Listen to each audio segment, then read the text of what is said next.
السلام علیکم ورحمۃ اللہ وبرکاتہ۔ الحمد للہ الذی لم یزل عالما قدیرا سمیعا بصیرا والصلاة والسلام علی من ارسل شاہدا ومبشرا ونذیرا اما بعد فاعوذ باللہ السمیع العلیم من الشیطان الرجیم من ہمزہ ونفخہ ونفثہ بسم اللہ الرحمن الرحیم فبشر عباد الذین یستمعون القول فیتبعون احسنہ اولئک الذین ہداہم اللہ واولئک هم اولو الالباب۔ ناظرین، پیش خدمت ہے پروگرام صوت ہادی، اور ساتھ ہی اللہ کی بارگاہ میں دعا ہے کہ اللہ تعالیٰ اس پروگرام کے ضمن میں جو کچھ کہا سنا جائے اس کو صحیح سمجھنے اور پھر اس پر عمل کرنے کی توفیق عطا فرمائے۔ سبحانک لا علم لنا الا ما علمتنا انک انت العلیم الحکیم۔ آج کی اس نشست میں ہونے والی گفتگو کا موضوع وہ حدیث رسول صلی اللہ علیہ وآلہ وسلم ہے جس کا ذکر ہم نے گزشتہ پروگرام میں کیا، اور وقت کی قلت کی بنا پر معذرت چاہتے ہوئے ہم نے بقیہ گفتگو کو اس پروگرام تک کے لیے ملتوی کیا۔ تو ایک بار پھر اختصار سے اسی حدیث سے اپنی گفتگو کا آغاز کرتے ہوئے اللہ کی توفیق سے ہم دوسری حدیث کی طرف آئیں گے۔ حدیث نمبر 705، جو کہ حضرت عبداللہ بن عباس رضی اللہ تعالیٰ عنہما سے روایت کی گئی صحیح بخاری اور صحیح مسلم میں، اور اس پر جو باب ذکر ہوا تھا اس کے الفاظ تھے: باب قضاء الصیام عن المیت، جو فوت ہو جاتا ہے مرد یا عورت، اس کی طرف سے اگر اس پر روزے ہوں تو اس کے بارے میں جو شرعی حکم ہے وہ کیا ہے، کس طرح وہ قضا ہوگی اور میت سے وہ جو بوجھ ہے وہ ادا ہوگا۔ تو ہم نے ذکر کیا تھا اس بارے میں ایک حدیث کی روشنی میں، جس میں واضح الفاظ تھے کہ من مات وعلیہ صیام صام عنہ ولیہ، کہ جو فوت ہو جائے تو اس پر کوئی بھی روزے ہوں کسی بھی قسم کے نذر کے، کفارے کے یا فردی، تو اس کا جو سرپرست ہے، قریبی رشتہ دار، ولی یا وارث، وہ اس کی طرف سے اگر رکھتا ہے روزے تو انشاءاللہ اس پر سے وہ گناہ اور بوجھ جو ہے وہ اتر جائے گا، اور وہ اللہ کی بارگاہ میں پاک، صاف، شفاف حاضر ہوگا۔ اور اسی سلسلے میں دوسری حدیث جو حوالہ دیا ہم نے حضرت عبداللہ بن عباس رضی اللہ عنہما سے، کہ ایک آدمی آئے اللہ کے نبی صلی اللہ علیہ وسلم کی خدمت میں، اور انہوں نے یہی مسئلہ دریافت کیا کہ ان کی والدہ جو ہیں وہ فوت ہو گئی ہیں۔ تو ان کی والدہ پر جب وہ فوت ہوئیں تو 1 مہینے کے روزے تھے، تو وہ نہیں رکھ پائیں، نہ ادا کر سکیں اپنی زندگی میں۔ اب افاقدیہ عنہا، کیا میں یہ روزے جو میری والدہ پر ایک بوجھ تھے ان کی زندگی میں وہ نہیں ادا کر پائی، میں رکھ لوں ان کی طرف سے؟ تو آپ صلی اللہ علیہ وسلم نے فرمایا کہ ہاں رکھ لیجئے، اور ساتھ ہی آپ نے صرف یہ جواب دینے پر اکتفا نہیں کی بلکہ آگے مزید یہ وضاحت فرمائی اس کے اطمینان کے لیے بھی: فَدَيْنُ اللَّهِ أَحَقُّ أَن يُقْضَىٰ، اللہ کا قرض زیادہ حق رکھتا ہے کہ اس کو ادا کیا جائے۔ مطلب یہ تھا، جیسا کہ دیگر حدیث میں اشارہ ہے اس بات کی طرف، بلکہ ذکر ہے کہ آپ نے مثال دے کر یہ بیان فرمایا، کیا اگر یہ بتائیے کہ آپ کی بہن پر کوئی قرض ہوتا مالی، تو آپ اس قرض کو ادا کرتے کہ نہ کرتے؟ تو انہوں نے کہا کہ کیوں نہیں ہے اللہ کے رسول، میں ضرور ان کی طرف سے وہ قرض ادا کرتا مالی، جو کہ ان کے لیے ایک بوجھ تھا۔ تو رسول اللہ صلی اللہ علیہ وسلم نے پھر یہ الفاظ ادا فرمائے: فَدَيْنُ اللَّهِ أَحَقُّ أَن يُقْضَىٰ۔ تو پھر اگر یہ بات ہے تو سن لو، اللہ کا قرض جو ہے، یعنی جو اللہ کے بارے میں عبادت کی صورت میں اس پر ایک ذمہ تھا، بوجھ تھا، وہ زیادہ حق رکھتا ہے کہ آپ اس کی طرف سے ادا کریں۔ تو ناظرین، میں یہاں تھوڑی سی وضاحت یہ کرتا چلوں کہ یہ حدیث امام بخاری رحمہ اللہ نے اس کے کئی اسناد ذکر کیے ہیں اور مختلف الفاظ بھی ذکر کیے ہیں کہ ان میں اختلاف بھی ہے۔ جیسے جامع ترمذی کی ایک روایت میں یہ ذکر ہوا ہے کہ اس میں کہ ایک آدمی جو ہے وہ آیا یہاں اس حدیث میں تو یہ ہے، لیکن حضرت عبداللہ بن عباس رضی اللہ عنہما کی ہی حدیث، یہ راوی وہی ہیں، ایک عورت آئی اور نبی محترم صلی اللہ علیہ وسلم سے انہوں نے استفسار کیا کہ ان اختی ماتت، کہ میری بہن جو ہے وہ فوت ہو گئی ہے، بجائے آدمی کے ایک خاتون آئیں، اور انہوں نے ساتھ یہ ذکر کیا، اس حدیث میں تو ان کی والدہ کی طرف سے 1 مہینے کے روزے تھے، جبکہ یہ جو خاتون آئی ہیں جنہوں نے رسول اللہ صلی اللہ علیہ وسلم سے سوال کیا ہے کہ میری جو والدہ ہیں وہ فوت ہو گئی ہیں، یا ان اختی ماتت، میری بہن فوت ہو گئی ہیں، وعلیہ صوم شہرین متتابعین، اور اس پر 2 مہینے کے روزے تھے۔ تو یہاں جامع ترمذی کی حدیث میں یہ الفاظ میں اختلاف ہے کہ وہ خاتون آئیں اور انہوں نے اپنی بہن کا حوالہ دیا، جبکہ یہاں صحیح بخاری میں ایک آدمی آیا اور اس نے کہا کہ میری ماں جو ہے وہ فوت ہوئی ہے اور اس پر 1 مہینے کے روزے ہیں۔ تو اب جب جامع ترمذی کی صفات کے مطابق یہ ذکر ہوا ہے 2 مہینوں کا، اور اسی طرح جیسا کہ میں نے ذکر کیا ہے کہ امام بخاری رحمہ اللہ نے اس سلسلے میں مختلف الفاظ ذکر کیے ہیں، مختلف سند میں جو ذکر کرنے والے راوی ہیں ان کا بھی ذکر ہوا ہے مختلف الفاظ کے ساتھ۔ تو کوئی جو ہے وہ مسائل، کسی میں مرد تھا، کسی میں عورت، کسی میں 2 ماہ کے روزے، کسی میں 15 دن کے روزوں کا بھی ذکر ہوا ہے، جیسا کہ حضرت عبداللہ بن عباس رضی اللہ عنہما کی روایت میں قالت امرأۃ للنبی صلی اللہ علیہ وسلم ان امی ماتت وعلی صوم نذر، کہ ایک عورت آئی، اس نے رسول اللہ صلی اللہ علیہ وسلم سے سوال کیا کہ اللہ کے رسول، میری والدہ فوت ہو گئی ہیں اور ان پر نظر کے روزے تھے۔ وہاں یہ صراحت ہے کہ روزے ان پر نظر کے تھے، جبکہ دیگر ان احادیث میں یہ ذکر نہیں، صرف روزوں کا ذکر ہوا ہے۔ اور اسی طرح حضرت عبداللہ بن عباس رضی اللہ عنہما سے ہی مروی ایک اور روایت ہے جس میں یہ الفاظ ہیں قالت امرأۃ للنبی صلی اللہ علیہ وسلم ماتت امی وعلی صوم 15 یوما، کہ میری والدہ فوت ہو گئی ہیں۔ ایک عورت آئی اور اس نے یہ پوچھا کہ میری والدہ جب فوت ہوئیں تو ان پر 15 دن کے روزے تھے۔ تو بہرحال یہ الفاظ مختلف حدیث میں، یا یہ ہے کہ سند کے اندر مختلف راویوں کا اختلاف، یہ بالکل اس میں اثر نہیں ڈالتا حدیث کی جو اسنادی حیثیت ہے یا قوت، کیونکہ سارے راوی جو ہیں وہ صحیح ہیں اور سندیں ساری درست ہیں اس اعتبار سے۔ باقی یہ ہو سکتا ہے کہ واقعہ ایک سے زیادہ بھی ہوں، یا یہ ہے کہ ایک ہی واقعہ اس کے مختلف رخ ہوں اور ان کو مختلف انداز سے بیان کیا گیا۔ تو بہرحال جو مسئلہ واضح ہوا وہ یہ کہ اس میں امام احمد اور امام لیث رحمہم اللہ وہ نظر کے روزوں کے سلسلے میں، جبکہ یہ صراحت ہوگی، وہ کہتے ہیں چونکہ دیگر احادیث میں تذکرہ نہیں ہوا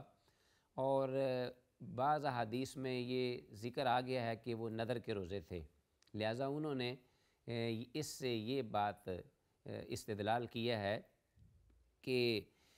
اب اگر نظر کے روزے ہوں تو ولی رکھ لے میت کی طرف سے۔ اگر کسی نے نظر مانی ہو اور وہ نظر پوری نہیں کر سکا اور نظر تھی روزوں کی، وہ فوت ہو گیا ہے، اب اس کے بعد اس کا جو ولی وارث ہے وہ نظر کے تو روزوں کی قضا دے، لیکن جو فرض روزے ہیں ان کی قضا کے لیے دلیل چاہیے۔ تو ان کا یہ موقف تھا اس سلسلے میں۔ تو بہرحال جیسا کہ میں نے کہا ہے کہ دیگر احادیث میں جو صراحت ہے اس سلسلے میں اور ان احادیث میں جن میں صراحت نہیں، دونوں طرف جو اہل علم ہیں ان کا موقف بھی ہے اور عمل بھی ہے۔ تو اب یہ ذکر ہوا ہے کہ آپ صلی اللہ علیہ وسلم پر جو آپ نے جو ذکر فرمایا ہے کہ جس شخص پر روزے ہوں گے نظر کے تو ولی نظر کے روزے رکھے، اور جس پر دیگر روزے ہیں تو اس کی طرف سے ولی جو ہے وہ پھر کیا کرے، اس کی طرف سے فدیہ دے دے۔ فدیہ تو طعام مسکین جیسا کہ قرآن مجید میں آیا ہے اور اس کی مقدار جو ہے وہ متعین ہے، تو اس سلسلے میں یہ مسئلہ جو ہے وہ واضح ہوا۔ امام شافعی رحمہ اللہ کا بھی ایک قدیم قول ہے، وہ بھی اسی طرف ہی مائل ہیں کہ جو روزے ہیں مختلف قسم کے وہ ولی رکھ سکتا ہے اگر میت پر روزے ہوں، اور پھر وہ ساتھ ہی یہ بھی ان کے بارے میں آیا ہے کہ امام بہقی رحمہ اللہ نے صحیح سند کے ساتھ یہ روایت کی ہے کہ امام شافعی رحمہ اللہ کہا کرتے تھے کہ جب کوئی صحیح حدیث جو ہے وہ میرے قول کے خلاف آ جائے، یعنی میں نے کوئی موقف پیش کیا ہو اور صحیح حدیث بعد میں مل جائے، تو پھر فَعْمَلُوا بِالْحَدِيث، حدیث پر عمل کرو جو کہ میرے قول کے خلاف ہے، اور میرے اس قول کے پیچھے نہ پڑ جاؤ، یعنی وہ میری تقلید نہ کرو۔ یہ امام شافعی رحمہ اللہ کے اپنے الفاظ جو کہ امام بہقی رحمہ اللہ نے ذکر کی ہیں صحیح سند کے ساتھ۔ امام مالک رحمہ اللہ اور امام ابو حنیفہ رحمہ اللہ وہ کہتے ہیں کہ کسی کی طرف سے کوئی روزہ نہیں رکھ سکتا، تو بہرحال نماز کی طرح وہ بھی کہتے ہیں کہ اس میں نیابت نہیں۔ یہ اس حدیث کے بارے میں کچھ رہنمائی تھی جو میں چاہتا تھا کہ ایک دفعہ پھر مختصر الفاظ میں بیان کر دوں کہ عمومی حدیث میں تو یہ ہے کہ من مات فعلیہ صیام صام عنہ ولیہ، جو فوت ہو جائے اس پر کسی قسم کا بھی روزہ ہو تو ولی اس کی طرف سے روزہ رکھ لے، انشاءاللہ اس کا روزہ، اس کی قضا، اس کا بوجھ اتر جائے گا۔ جو امام احمد اور امام لیث کے حوالے سے جو ذکر ہوا ہے وہ یہ ہے کہ اگر نذر کے روزے ہوں تو پھر تو ولی رکھ لے، اگر نذر کے علاوہ ہیں فردی روزے تو پھر وہ میت کی طرف سے 1 مہینے کے ہیں، 15 دن کے ہیں، 2 دن کے ہیں، 10 دن کے ہیں، تو وارث جو ہے وہ ضرور یہ کرے کہ روزے نہیں رکھتا تو فدیہ اس کی طرف سے دے دے، تاکہ اس پر سے وہ قرض جو ہے اللہ کا فدین اللہ احق ان یقضی، کہ وہ قرض ادا ہو جائے۔ اور ایک مسلک سامنے یہ آیا ہے امام ابو حنیفہ رحمہ اللہ یا امام مالک رحمہ اللہ، یہ دونوں، کہ کوئی بھی روزہ کسی بھی قسم کا ہو وہ اس کو نہ رکھے، بلکہ یہ ہے کہ وہ نماز ہی کی طرح ہے، اس کا معاملہ اللہ کی طرف ہے، وہ دنیا سے چلا گیا ہے، اللہ تعالیٰ اس پر سے وہ آسانی فرمائے، اس کے لیے استغفار اور توبہ کی جانی چاہیے۔ تو بہرحال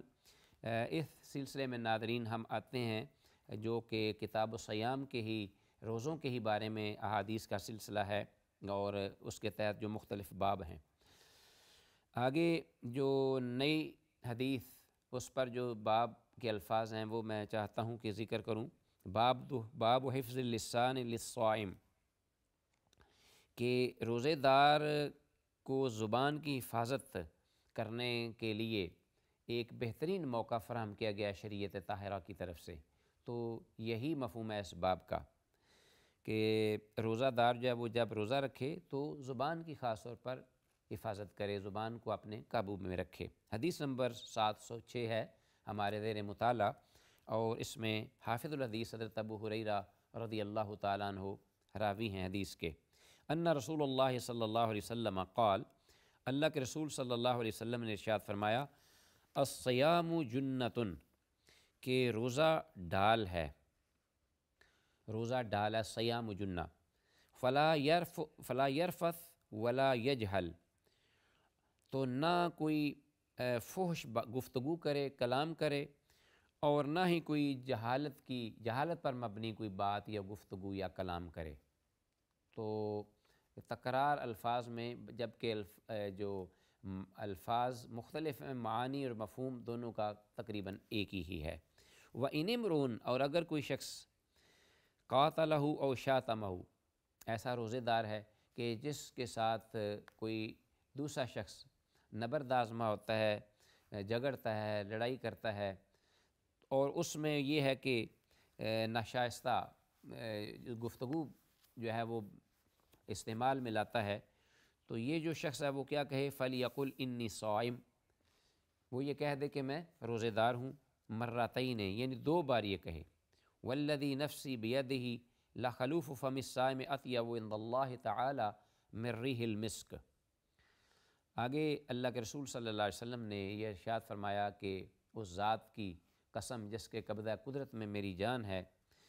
کہ روزے دار کے منہ کی جو بو ہے وہ اللہ کی بارگاہ میں، اللہ کے ہاں مسک جو کستوری ہے اس سے بھی زیادہ پسندیدہ ہے، من ریح المسک۔ یترک طعامہ و شرابہ و شہوتہ من اجلی، کہ اللہ فرماتے ہیں کہ روزے دار کا یہ مقام کیوں نہ ہو،